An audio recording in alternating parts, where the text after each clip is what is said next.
నమస్తే మిత్రులారా, నేను మీ శ్రీనివాస్ చౌహాన్ అడ్వకేట్. మిత్రులారా, అప్పిచ్చిన వ్యక్తి నుంచి మనము వడ్డీతో సహా అప్పును వసూలు చేసుకోవడానికి అవకాశం ఉంటుందా? చట్టం ఏం చెప్తుంది? సో మిత్రులారా, మన దేశంలో ఉన్న సిపిసి చట్టంలోని సెక్షన్ 34 వడ్డీకి సంబంధించిన నిబంధనల గురించి చాలా క్లుప్తంగా వివరంగా వివరించడం జరిగింది.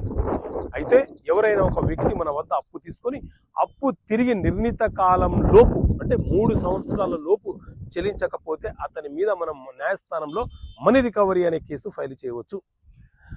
సాధారణంగా చట్ట ప్రకారంగా సంవత్సరానికి 6% వడ్డీని వసూలు చేసుకునే వెసులుబాటు మనకు ఉంటుంది. మీరు ఎంత శాతం వడ్డీ రాసుకున్నా న్యాయస్థానము చట్ట ప్రకారంగానే మనకు వడ్డీ ఇప్పిస్తుంది. అయితే వడ్డీ ఏ పద్ధతిలో మనకు న్యాయస్థానం ఇప్పిస్తుంది అని అంటే, మనం ప్రామిసరీ నోటు రాసిన కాలం నుంచి కేసు వేసే తేదీ వరకు ఎంత కాలం ఉంటుందో ఆ కాలాన్ని 1% వడ్డీతో మనకు వడ్డీ వసూలు చేస్తుంది.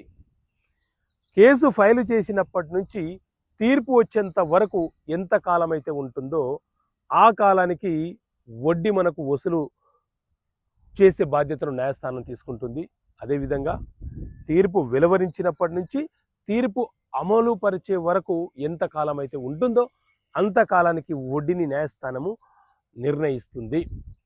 అప్పుదారుడు అప్పు తీసుకొని నేను చెల్లించకపోతే ఏమైపోతుంది అని తాత్కాలికంగా అతను భావించవచ్చు. కానీ అతని పేరు మీద ఉన్నటువంటి స్థిరచర ఆస్తులు, అతను ఉద్యోగి అయితే అతని జీతాన్ని న్యాయస్థానము జప్తు చేసి మనకు రావాల్సినటువంటి అప్పుని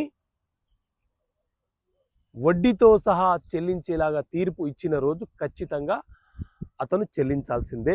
లేకపోతే సివిల్ జైలు అనే అంశం కూడా అతనికి అమలుపరిచి ఇంప్లిమెంట్ చేసే అవకాశం ఉంటుంది.